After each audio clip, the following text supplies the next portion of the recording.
The sky used to tell time. Morning light, golden afternoons, stars blinking in the hush of midnight. Now it tells us nothing, just darkness. A vast, unyielding curtain of ash-colored cloud that never parts. No sunrise, no sunset, just this. Eternal. Twilight like the world's been holding its breath for too long. They say the last real sunrise happened 6 years ago. I wouldn't know. I was underground when the blackout began, sheltering from a Category 7 cyclone that tore through what used to be Louisiana. When I came back up, the sun was gone, and it hasn't come back since. The world didn't end in a single cinematic boom. Eroded, dried out, froze, burned, choked on its own smoke. The air's not just cold now, it's bitter, metallic, and it's heavier than it used to be, like it's pushing back against your lungs every time you try to breathe. Some say the atmosphere's thinner, some say it's just poisoned. Either way, you feel it. It presses on your skin, it gets into your teeth. There are no forests anymore. What didn't burn was swallowed up in the great desiccation. Droughts so long they bled the soil dry and turned green into gray. The rivers are mostly names now, mythical things we whisper to each other like bedtime stories. The Mississippi is a gorge of brittle rock and collapsed bridges. The Amazon burned and never grew back. The oceans, acidic and bloated. You can still smell the rot from miles inland when the wind shifts wrong. Cities, what's left of them, are nothing but skeletons. Towering steel bones stripped of glass and meaning.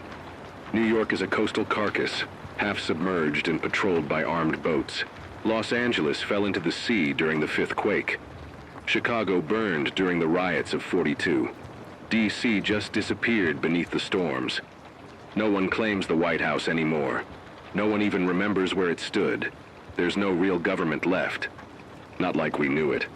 The last president's voice crackled across the emergency frequency 3 winters ago, promising aid, order, salvation. Then silence. Some say she died in a bunker collapse. Others say she was executed by her own guards when the food ran out.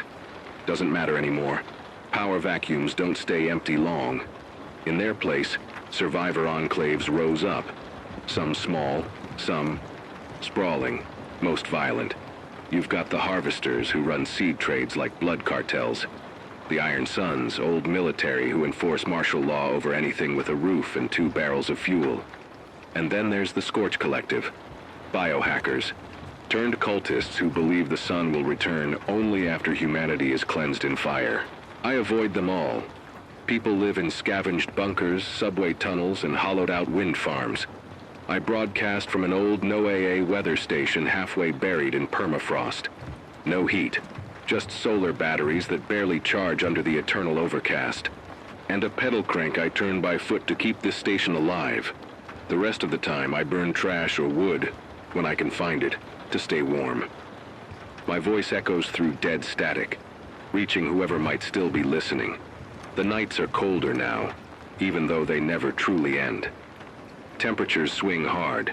Sometimes it drops to -50 without warning. Sometimes it rises just enough to melt what little ice remains, flooding out shelters before freezing again. We call it the whiplash effect. Unpredictable, vicious. It kills the old, the sick, the hopeful. Animals are mostly gone. Birds were the first to vanish. Then the bees. Livestock mutated or died. A few wild dogs still roam the cities, feral, desperate, some carrying diseases I don't want names for. I haven't seen another living deer in 4 years. Just bones and blurry, black-eyed camera footage from other survivors. Hope's a rare currency now. Most people trade in salt, antibiotics, bullets, or boot liners. But hope? That's dangerous. Makes you reckless. Makes you think there's something out there worth reaching for, but sometimes you need just enough of it to take the next step. There's word of an airship community drifting above the toxic storms. A fleet of scientists in the Arctic Circle still broadcasting weather data. An underground garden in Denver powered by geothermal heat. I can't verify any of it. But I write it down, I repeat it, because someone somewhere might need to believe in something. You want to know the worst part? It's not the cold, not the hunger, not even the loneliness. It's the silence of a world that stopped answering back. But this voice, this station, it's still here. And so are you. Stay tuned. Stay alive. Name's Ezra Wren. I used to be a meteorologist. Not the kind on TV with perfect hair and bright teeth. No, I worked in a windowless back room at the National Oceanic and Atmospheric Administration, crunching data, reading jet stream, patterns, watching storm systems roll across the globe like bruises blooming under skin. I never thought I'd end up being the guy telling people how to survive the end of the world. But here we are. Back then, before the sky shut down, I used to believe in numbers. Equations, trends, projections, they made sense to me. Climate was predictable, at least in its chaos. But when the models began failing, when storms didn't behave like storms anymore, and the clouds grew too thick, too fast, I knew something had broken, and no amount of data could fix it. Now, I'm just a voice in the dark, a signal bouncing through the bones of the old world. I run this radio station alone. Station call sign WX99, somewhere in the former Midwest. Don't bother trying to find it. The roads are gone, half the landmarks buried under snowdrifts or swallowed by sinkholes. This place used to monitor tornadoes. Now it monitors silence. I found it abandoned 2 years after the collapse. Dust-covered transmitters, an old diesel backup, crates of expired MREs, and a journal from whoever was here before me. They didn't make it, I did. I rigged up the solar panels on the roof, reinforced the generator with bike parts and scrap copper. The battery bank barely holds a charge, but it's enough to power the microphone and the old tape deck. I sleep beside the mixing board. I eat whatever I can scavenge or trade for. Sometimes it's canned peaches from a pre-collapse pantry. Sometimes it's rat jerky. Don't judge. You'd be surprised what you can stomach when there's no choice. You might be wondering why I keep broadcasting. No one pays me. No one's listening, probably. But then again, maybe they are. Maybe someone out there has a shortwave receiver, crackling in a basement, or a jury-rigged radio pieced together from car parts and desperation. Maybe someone's trying to remember what a human voice sounds like. That's why I talk. Because silence in this world is dangerous. Not just the kind that makes your ears ring, but the kind that gets inside your head and makes you forget you ever mattered. So I tell stories. I share what little news I get from travelers passing through. I warn people about frost storms, marauder routes, contaminated water zones. I give updates about the last safe seed vaults, or repeat the coordinates of rumored havens. I play music, when I can find it. Old cassette tapes burn CDs that haven't warped from the cold. It's not much, but it's something. I lost my family in the early years. My wife, Helena, she was a school teacher, fiercely kind, always humming when she cooked. She believed we could ride it out. She wanted to stay in the city, help the kids who didn't have anywhere else to go. The evacuation orders came too late. Floodwaters took the school. I wasn't there. I'd been sent out to monitor an anomalous storm front. By the time I got back, there was nothing but water and wreckage. I still have her necklace. It's a little brass compass on a chain. Doesn't point north anymore, probably demagnetized. But I wear it anyway. A reminder of who I was, of what mattered. Our daughter, May, was 6 when the sun disappeared. She loved space. She used to draw stars on the walls of her bedroom, planets with faces and names she made up herself. After the blackout, she asked me if the stars had died too. I didn't have an answer. She got sick not long after. Lungs filled with the ash they said was from the burning of the northern forests. No medicine left, no hospital running. I held her through her last night. She was cold, so small. Sometimes, I hear her laugh in my sleep. I buried her and Helena on a hill just beyond the ridge, where the trees haven't completely collapsed. I mark the spot with stones every spring. I talk to them. I don't care if that sounds crazy. You have to hold on to something. People think survival is about strength, guns, muscle, gear. It's not. It's about memory, about not forgetting who you were before the world broke. That's what keeps me going. Not hope exactly, Hope is dangerous. Hope gets you killed chasing rumors. But memory, that's real, that's yours.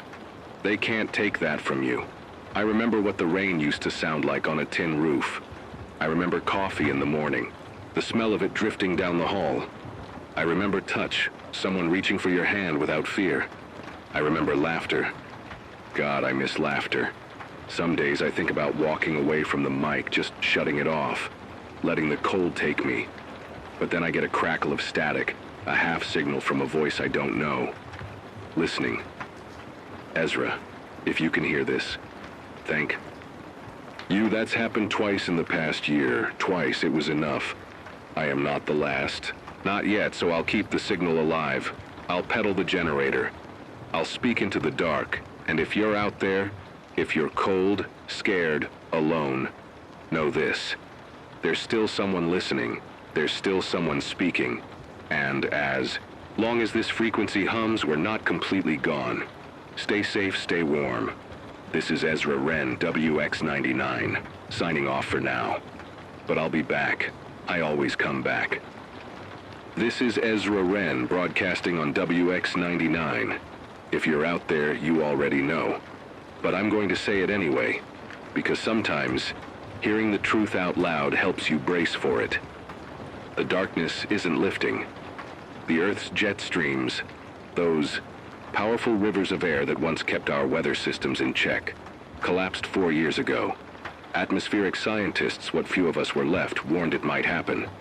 The stratospheric warming events, the polar vortex destabilizations, the sudden injections of ocean heat. It was a storm system made of dominoes, and we just kept knocking them over. Then came the clouds. Not clouds like you used to know. These are high-altitude, carbon-choked monstrosities, a near-permanent blanket of sulfur dioxide, ash, and microscopic particulates. Think of a nuclear winter without the nukes.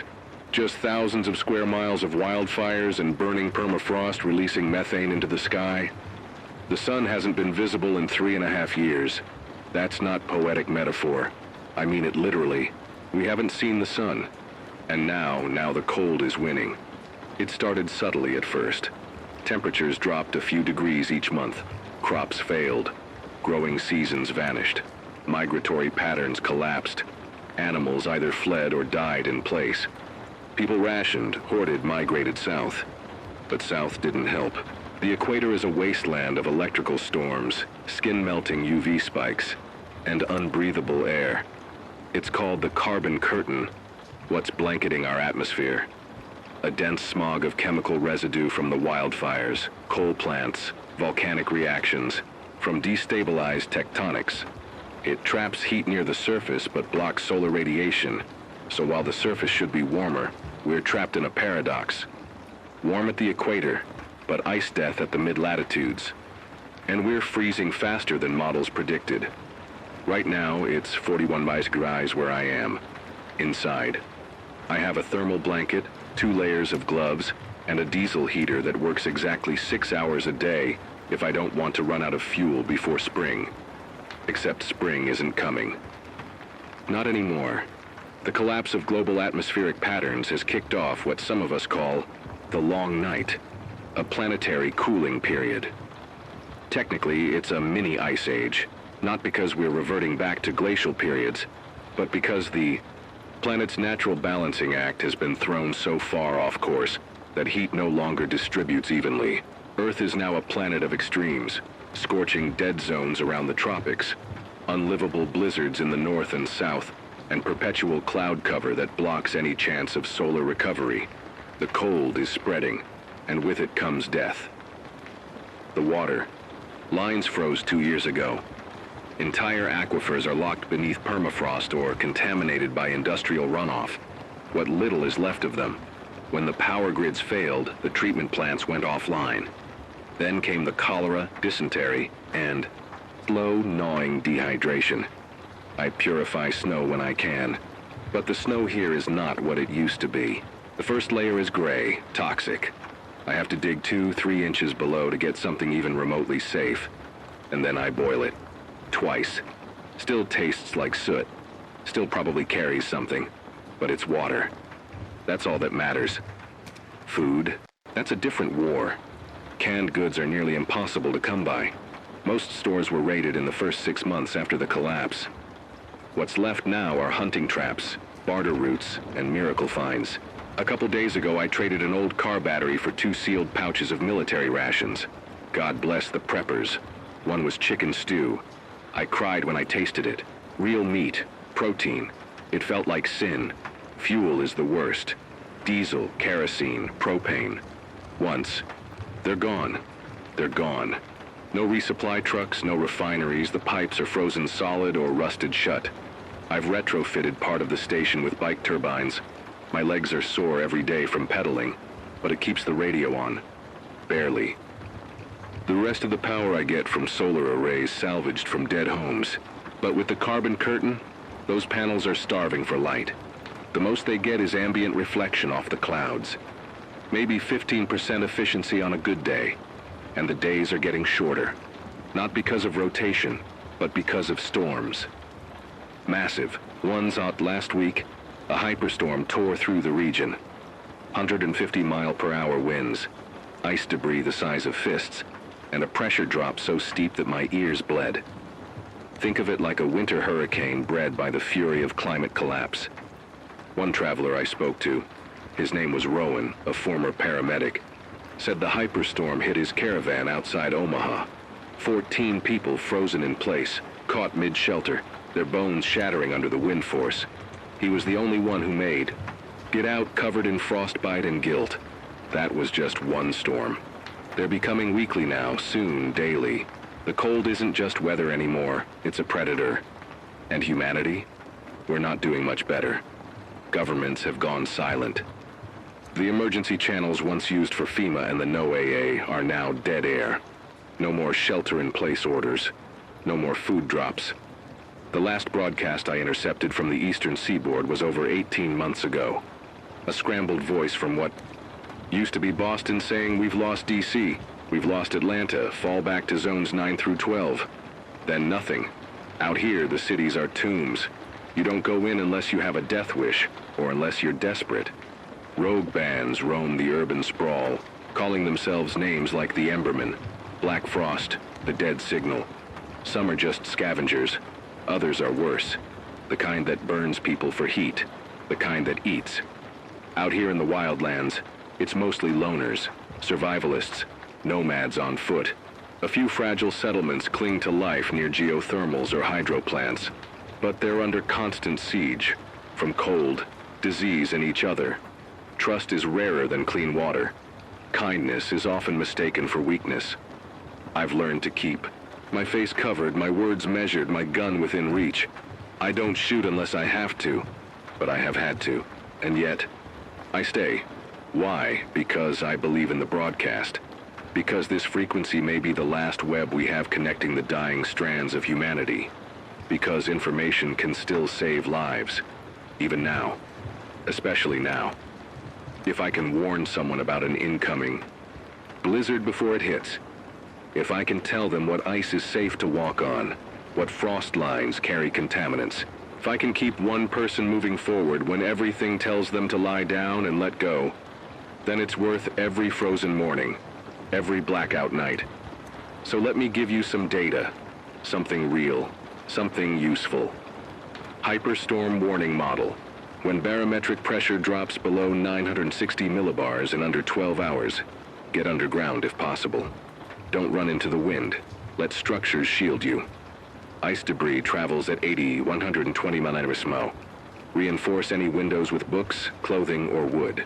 Avoid aluminum walls. They'll conduct cold faster than you can insulate. Water collection tip. Black tarp over a snow pit. Passive melt with ambient light. Always scrape off the first inch of snow, full of microplastics and toxins. Use charcoal filters from old air purifiers to strain. Fire without flame.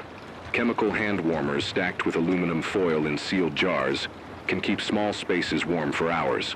Batteries plus steel wool. Car's ignition source, if you're desperate. But don't waste them unless absolutely necessary.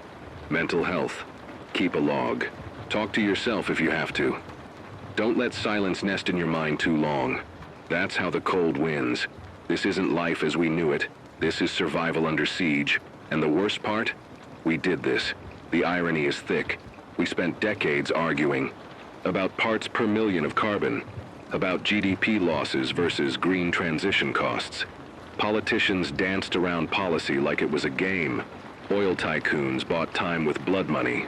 People like me, we screamed into academic voids while the glaciers bled out. And now, the glaciers are gone and all that's left is the price, the cold, the hunger, the silence. But not complete silence. Not yet. Because if you're hearing this, if your receiver still works, then there's still a signal, still a voice, still someone who remembers what it meant to care. So I'm going to keep talking, and you're going to keep listening, and maybe, just maybe, we'll make it to another dawn.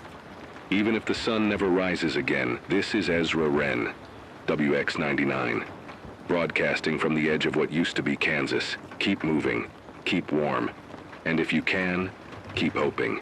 This is Ezra Wren, WX99, still here, still cold, still talking. It's the third night in a row without fuel. The last of the diesel ran dry before sundown yesterday, and the pedal generator can barely power the transmitter, let alone the heater. My breath is fogging up the inside of my scarf, freezing on the edges. And my fingers, I'm not sure I could fire the shotgun if I had to. They're numb, hard, like wood. The storm hasn't let up. Winds howling like some ancient god left to starve. Roof groaning, snow falling sideways. Temperatures outside are pushing 63 degrees. That's not survivable for long. Not with exposed skin. Not without layered insulation. If I were caught out there, if the glass shattered or the door gave in, I'd be gone in minutes. And yet that might not be the worst thing waiting. Earlier today I heard footsteps outside. Not wind, not snow shifting. Footsteps, deliberate, measured, crunching through the frozen drifts like something or someone testing the walls. I killed the lights and waited in the dark, shotgun clutched to my chest, not even daring to breathe too loud. 10 minutes later, a knock. Just one. Flat. Heavy. Then silence. I haven't moved since. I haven't opened the door. Won't. Can't. Not without knowing. There are groups out there. Not all of them hostile, but most desperate. Some call themselves the Hollow. Scavengers, mostly. Some say they feed on anything. Some say they believe the cold is holy, that it's cleansing the world, that heat and those who cling to it are unworthy. I don't know if that's who was at the door, but I know I didn't answer. Resources are beyond tight. My food stores, what little was left, are down to 2 vacuum-sealed packets of freeze-dried lentils and 1 tin of hard crackers. I've stretched each meal into a day's worth of bites, chewing slow, tricking my stomach into thinking I'm fed. Doesn't always work. The hunger dreams are back. Nights where I dream of feasts, roasty, meat and hot coffee and warm bread. I wake up biting my own tongue, mouth dry, colder than ever. Water's worse. The black tarp trick works when the wind isn't trying to rip the tarp into the next county. But lately, I've resorted to melting ice from the walls. Risky. There's rust in the pipes. Possible lead in the sediment. But if I don't drink, I don't survive. It's that simple now. I miss simple choices. Now every gulp could be poison, every bite a gamble. But there's been chatter, a signal. Last night, between static, between bursts of garbled atmospheric interference, I caught a frequency, barely audible. Coordinates, you south of Wapiti Ridge, fresh water. Then gone. I replayed it 5 times, adjusted the antenna, re-pedaled the generator for an extra hour. Nothing. A myth, maybe. Another lie. But Wapiti Ridge is real. 70 miles northwest of here, through old timber country. High elevation. Used to be a national park before the collapse. If there was a spring there, if somehow the meltwater's been captured, filtered, it could be real. A haven, a lifeline. But 70 miles on foot through sub-zero wilderness? Alone?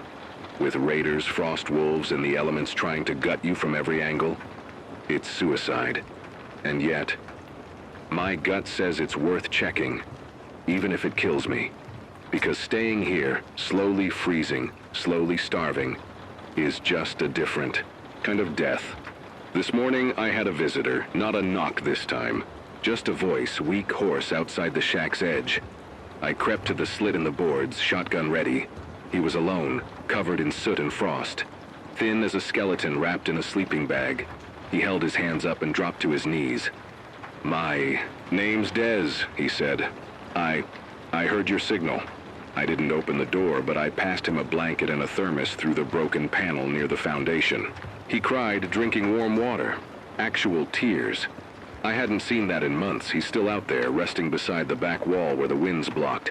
Says he came from west of Grand Junction. Said he was part of a 3-person group. The others froze during the last hyperstorm. Said he followed my voice on a radio salvaged from an old police car. And he heard the same signal. The one about Wapiti. He's not well. Coughing hard. Could be lung frost. Could be pneumonia. But his eyes, they were clear. Not wild like the raiders, not sunken like the dying, just tired. Human. I asked him what he thought of the message. He said, "I think it's bait, but I'd still walk for it." I nodded because I know that feeling. You get desperate enough, you'll chase ghosts with open arms. But here's the real problem. I can't go alone, and I can't leave the broadcast unmonitored. It's all I have left, all we have left. So what do I do, stay here and die slower, or follow a stranger through a frozen hell toward a rumor? I've packed a bag, just in case. Thermal layers, a solar battery, water tablets, my last 2 rounds of buckshot, and a voice recorder so if I don't make it, maybe someone else finds. My notes, learns, survives. Des says he can walk by tomorrow, if the wind dies down. That's a big if. But we've got one shot, one sliver of maybe. And in this world, maybe is the new miracle. This is Ezra Wren, WX99. If you're still listening, I want you to know something. Hope is not a guarantee. It's not comfort. It's not warm. Hope is a knife you carry into the dark. It cuts through the lies. It draws blood if you hold it. Too long. But it's the only thing that reminds you you're still alive. So, if I'm not here tomorrow, if the signal goes quiet, follow Wapiti. Look for clear water. Trust no one. But don't stop hoping. Because sometimes, hope isn't just a dream. Sometimes it's a direction. Stay warm, keep moving. I'll try to reach you again, from the other side of the storm. This is Ezra Wren, WX99. Timestamp, 04:41 a.m. We made it. Somehow, we left the station 5 days ago. Des and I. Every part of me wanted to stay, to keep the broadcast alive, to hold out hope that someone else would hear me and answer back. But I knew I couldn't do this much longer. The fuel was gone, the food was gone, and worse, so was the sky. I hadn't seen a sliver of moonlight or starlight in over a month. Just endless, smothering blackness. Not night. Night implies something will follow. A dawn, a shift, a breath of light. But this is something. Something permanent. Wapiti Ridge wasn't a promise, it was a myth, passed between dying radios like a fading prayer. But when you're standing at the edge of freezing to death, even a myth starts to look like a map. We followed it anyway. Day 2 nearly killed us. We crossed the ruins of old Highway 16. The snow there was waist-high and packed with dead power lines, and scorched cars turned to metal coffins. I fell through a crust of ice and landed in a sinkhole of frozen runoff. My leg twisted badly. Desi pulled me out barely. He didn't say anything, just knelt and held my ankle steady while I bit down on a strip of denim to keep from screaming. But he saw it, that look in my eyes. I wanted to give up. I wanted to die there. He just said, "Not yet." By day 4, the Geiger readings were spiking. The air was thick with invisible poison. Nuclear dust kicked up from the storms moving west. We passed a wind-sheared radio tower wrapped in ice like a skeleton made of wire and silence. I held my breath, but it didn't matter. The toxin is in everything now. We started coughing by nightfall. Thick, wet hacking coughs. The kind that doesn't leave. Des's was worse. His lips were tinged blue. He'd stop every few steps to catch his breath, blinking hard to stay conscious. But he kept walking. He had to. Because that morning, we'd seen lights. Real ones. Not fire. Not flares. Something pulsing, like bioluminescence, hidden behind the tree line near the base of Wapiti Ridge. A blue-green glow, unnatural, but steady. We stumbled toward it, not even talking. No need. Every part of us screamed that this was it, the place, the rumor. The sanctuary, or the trap. The ridge wasn't just steep, it was impossible. Slabs of icy stone angled like broken teeth, jagged and covered in layers of wind-packed snow. I tried climbing first, anchoring my hands to old roots, pulling Des behind. Me with a rope we salvaged from a collapsed ski lift. And halfway up, the storm hit. Not snow, not wind. Toxic rain. It came like liquid ash, black droplets hissing on contact. My coat sizzled. My exposed wrist burned as if dipped in acid. We scrambled under an overhang of rock, pressed tight against the stone like animals hiding from a god. The rain didn't let up, just dripped, drop by drop, eating away at the last of our clothing, our courage. Des was curled into himself, shaking. I checked his breathing, shallow, fast. I shook him. Des, you with me? He blinked, nodded, then whispered, "It's real, I saw them, people moving inside the light." I didn't know if he was hallucinating. I didn't care. I left him there. Not because I wanted to, because he told me to. "You'll never make it dragging me. You have to see if it's real." He pressed the emergency transmitter into my palm. It was cracked but functional. I still had my voice recorder. Still had the signal logs. I held his hand for a moment, just long enough to feel how cold he was getting. Then I climbed. It took everything. Every ounce of will. Every heartbeat that hadn't frozen solid. The toxic rain let up briefly, and I used that window to scale the final incline. My hands were bleeding. The skin beneath my coat blistered. My lungs were burning with every breath. And then, light, warmth. A door carved into the rock. Not wood, not metal. Some kind of polycarbonate shell, glowing from within. Set into what looked like a buried observatory or research dome. I stumbled forward. Knocked once. The door hissed open, and I collapsed. I woke up hours later, inside. Clean air. Filtered. The sound of humming turbines. A face hovered over mine. Older woman, white coat, tired eyes. "You're lucky.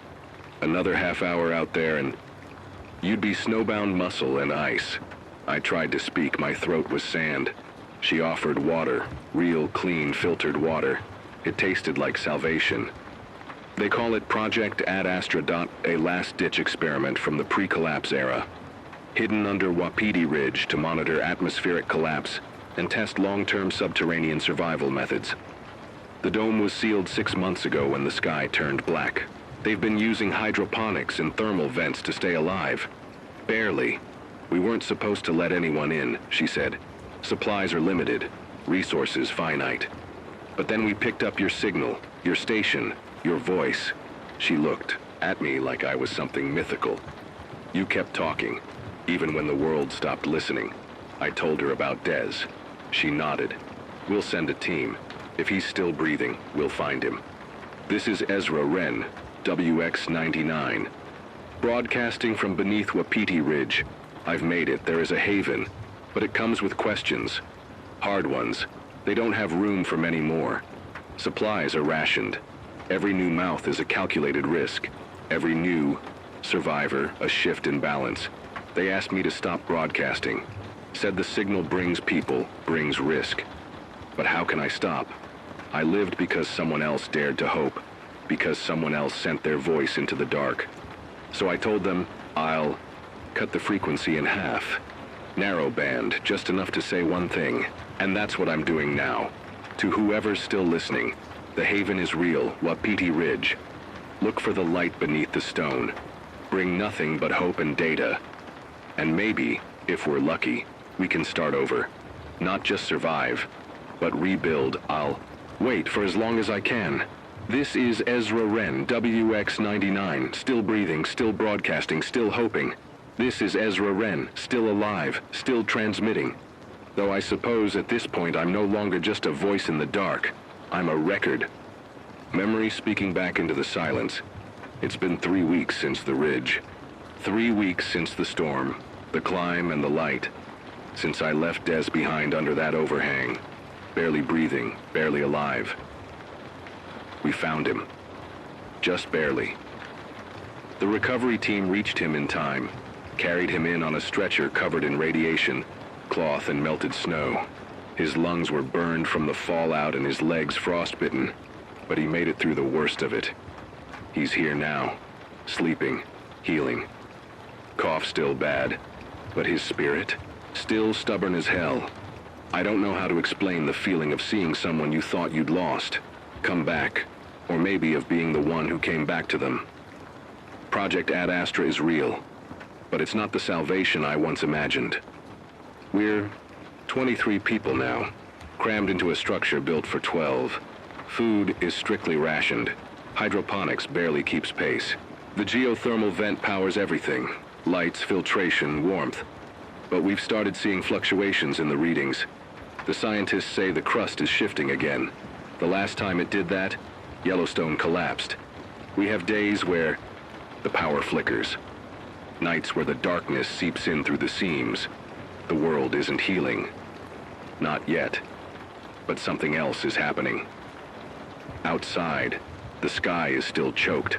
Ash, smoke, thick layers of atmospheric soot that block out the sun. Entirely.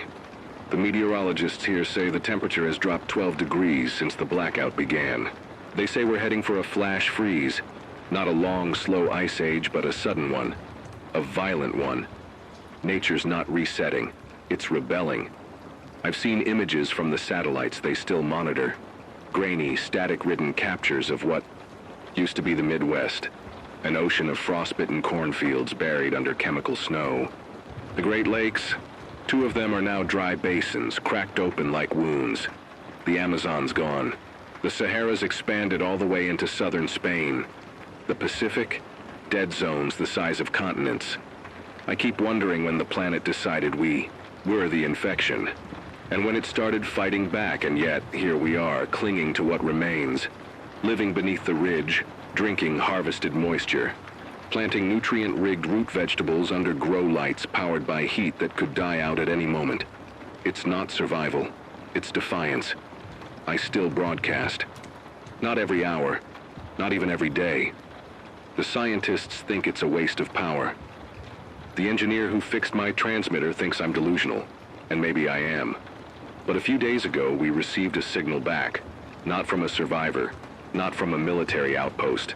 From another station, WX-43, broadcasting out of what used to be northern Alberta, short distorted, but clear enough. Light pockets, geothermal hub for survivors, attempting to connect, hold frequency steady. Someone else is out there, someone else is listening, and more importantly, someone else still believes in speaking. I'm not the same person who first sat behind a cracked microphone in a freezing radio booth in the middle of what was left of Wyoming. That man was scared, numb, just trying to stay human by stringing words into meaning. Now I'm something different, not whole, never that, but witness. And that has to count for something. Des asked me last night why I keep doing this, why I keep sending my voice into a broken world like it's a message in a bottle in an ocean of dust. I told him the truth. Because if we stop telling stories, if we stop recording what's real, then we disappear even before we're dead. And I think he understood. Some days I sit by the dome's airlock and look out through the high, scratched acrylic at the frozen trees bowing under ash-weighted limbs. Sometimes if I stare long enough, I think I see stars. But it's not the stars, it's memory. It's me remembering what stars used to look like, how they made the dark feel less like an ending and more like a beginning. Do I think we'll make it? I don't know. Do I think we'll deserve it if we do? Harder question, but I know this. If even one of you out there hears this and finds your way to a safe place, whether it's Wapiti Ridge or somewhere else, then every broadcast, every battery drained, every story shared will have been worth it. This is Ezra Wren, WX99, signing off for the night, but not for good.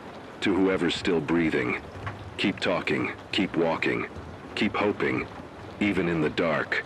Especially in the dark, because someday someone else will listen, and maybe, just maybe, that's how the light comes back. This is Ezra Wren, still alive, still transmitting, though I suppose at this point I'm no longer just a voice in the dark. I'm a record, a memory speaking back into the silence.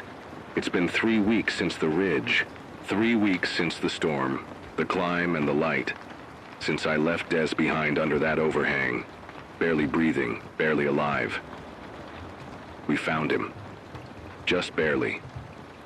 The recovery team reached him in time, carried him in on a stretcher covered in radiation, cloth and melted snow. His lungs were burned from the fallout and his legs frostbitten, but he made it through the worst of it. He's here now, sleeping, healing. Cough still bad, but his spirit, still stubborn as hell. I don't know how to explain the feeling of seeing someone you thought you'd lost come back, or maybe of being the one who came back to them. Project Ad Astra is real, but it's not the salvation I once imagined.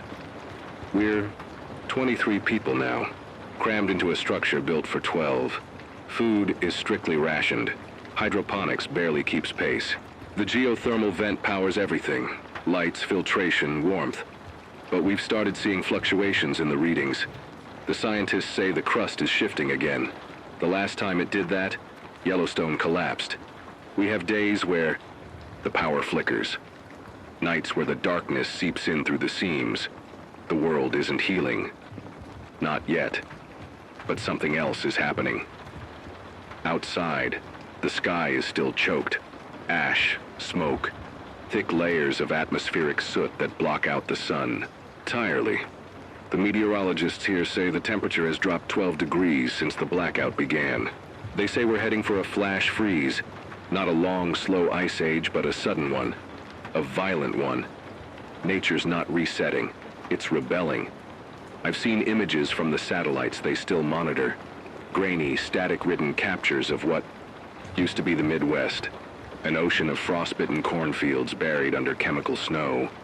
The Great Lakes, 2 of them are now dry basins, cracked open like wounds. The Amazon's gone. The Sahara's expanded all the way into southern Spain. The Pacific, dead zones the size of continents. I keep wondering when the planet decided we were the infection. And when it started fighting back, and yet, here we are, clinging to what remains. Living beneath the ridge, drinking harvested moisture. Planting nutrient-rigged root vegetables under grow lights powered by heat that could die out at any moment. It's not survival. It's defiance. I still broadcast. Not every hour. Not even every day. The scientists think it's a waste of power. The engineer who fixed my transmitter thinks I'm delusional, and maybe I am. But a few days ago, we received a signal back. Not from a survivor, not from a military outpost. From another station, WX43, broadcasting out of what used to be northern Alberta, short distorted, but clear enough. Light pockets, geothermal hub for survivors, attempting to connect, hold frequency steady. Someone else is out there, someone else is listening, and more importantly, someone else still believes in speaking. I'm not the same person who first sat behind a cracked microphone in a freezing radio booth in the middle of what was left of Wyoming. That man was scared, numb, just trying to stay human by stringing words into meaning. Now I'm something different, not whole, never that, but witness. And that has to count for something. Des asked me last night why I keep doing this, why I keep sending my voice into a broken world like it's a message in a bottle in an ocean. Of dust, I told him the truth. Because if we stop telling stories, if we stop recording what's real, then we disappear even before we're dead. And I think he understood. Some days I sit by the dome's airlock and look out through the scratched acrylic at the frozen trees, bowing under ash-weighted limbs. Sometimes, if I stare long enough, I think I see stars. But it's not the stars. It's memory. It's me remembering what stars used to look like. How they made the dark feel less like an ending and more like a beginning. Do I think we'll make it? I don't know. Do I think we'll deserve it if we do? Harder question. But I know this. If even one of you out there hears this and finds your way to a safe place, whether it's Wapiti Ridge or somewhere else, then every broadcast, every battery drained, every story shared will have been worth it. This is Ezra Wren, WX99, signing off for the night, but not for good. To whoever's still breathing, keep talking, keep walking, keep hoping, even in the dark, especially in the dark, because someday, someone else will. Listen, and maybe, just maybe, that's how the light comes back. This is Ezra Wren. It's late. Later than usual. Later than I care to admit. And if you're listening, then maybe I'm not talking into nothing after all.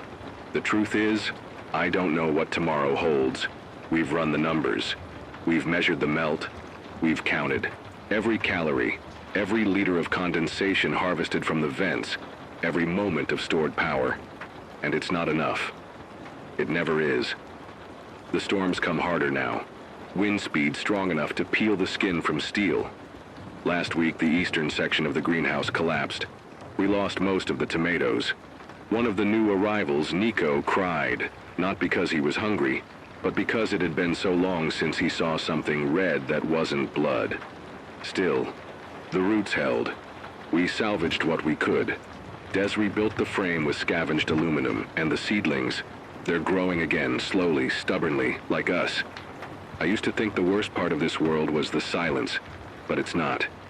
It's remembering the sound of what used to be, birdsong, traffic, laughter echoing off a brick wall in the summer, even the hum of a refrigerator light flicking on when you open the door in the middle of the night. Now it's just the wind, and static, and the low tremble of a planet still deciding whether it wants us to stay. But there's this. A message. Came through earlier tonight, cracked, garbled, nearly lost in the hiss of interference. But I caught enough of it to write down. Found geothermal fissure, small but stable.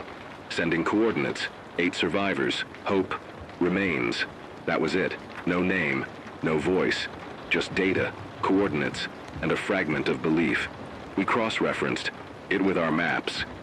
It's far, northeast, past the collapsed section of old interstate. The route is unstable, full of ash pits and fractured ice. And yet, we're going to try. Not because we know what we'll find, but because not knowing is better than assuming the worst. Hope doesn't look like it used to. It's not fireworks, or speeches, or warm coffee on a cold morning. It's seeds planted in poisoned soil. It's a whispered broadcast. It's a set of half-erased coordinates scratched into the back of a ration book. And it's enough. I've seen people break in this world. Good people. I've watched kindness turn to violence. Hope curdle into fear. I've held hands as they went cold. And buried the names of those I couldn't save. But I've also seen strangers share their last meal. I've heard lullabies sung in shelters without roofs. I've seen a boy give up his coat so a sick woman could stay warm. So I won't say we deserve to make it. But maybe we still can. If you're out there, if your lungs still draw air and your eyes still seek light, then listen to me. You are not alone. We may be scattered. We may be frightened. We may be walking through ash with our shoulders bent from the weight of a dying sky. But as long as we keep walking, as long as we speak each other's names, as long as we remember the sound of laughter, then we are not finished. I'll be leaving in the morning. I don't know if I'll make it back. The road is dangerous. The cold is deeper now, reaching into bone, and the sky threatens another rupture. But I'll take the risk, because someone out there sent a signal. Someone lit a match in the dark, and I owe it to them and to all of you to follow it. This will be my last broadcast from Wapiti Ridge. The transmitter will stay active, looping past recordings, system-logged messages, coordinates to any known shelters. Maybe one day someone will hear this archive and piece together the story of how we fell, how we bled, how we tried and failed and tried again. I'll keep a recorder with me, I'll speak into it every day. If I don't return, Des knows how to retrieve it. If you hear my voice again, I hope it's from a place where the wind isn't howling, where the frost hasn't claimed every green thing. But if not, then let this stand as proof that we were here, that we mattered, that we fought. The world is not what it was, and it never will be again. But even in this, even now, there is still something to hold on to. Maybe it's not hope. Maybe it's something smaller, more fragile, but no less real. The possibility of hope. This is Ezra Wren, WX99. Signing off. Stay alive, stay human, and keep talking. Even if no one answers, because someday someone might. And when they do, let them hear us, let them know we endured. Let them know we believed.